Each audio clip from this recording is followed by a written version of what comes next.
Mak info iki infone seputar Desa Bangli, Kecamatan Kanigoro, Kabupaten Blitar, Mak ya. Dadi kene iki kan daerah Pakel. Lah Pakel iki ngidul mentok no terus ngewetan iki. Iki liwat sawah-sawah iki lho. Iki mesti jarang wong sing liwat kene. Wong liya Desa Bangli liwat kene jarang. Mergane kene iki dudu jalur utama. Kene dudu termasuk jalur utama, Mak ya. Beh, ya lek keadaane kene iki ning ya rada njero iki ngliwati sawah-sawah iki lho. Lah ketoke sawah-sawah iki pembatas ketoke antara dusun Pakel karo kerajaan Desa Bangli lho ketoke ngono. Tapi lek daerah kene iki terkenal dengan sebutan Jurang Bangok, Mak ya kene iki, Jurang Bangok.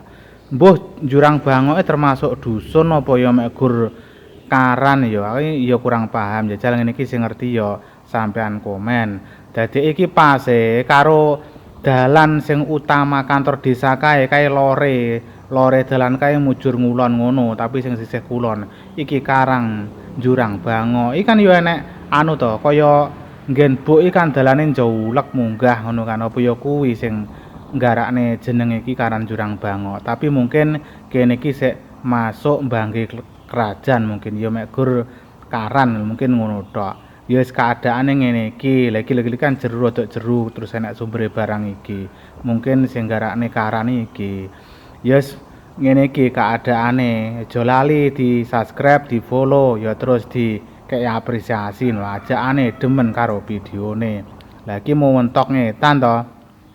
Ki engko lek ngidul ki engko arah tembuse kalau mak Prapatan Bangli kae ro pra ya kae tembuse kono kae.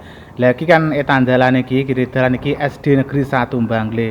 Mbah SD Negeri 1 kok iki mati iki, malah tinggi SLB saiki.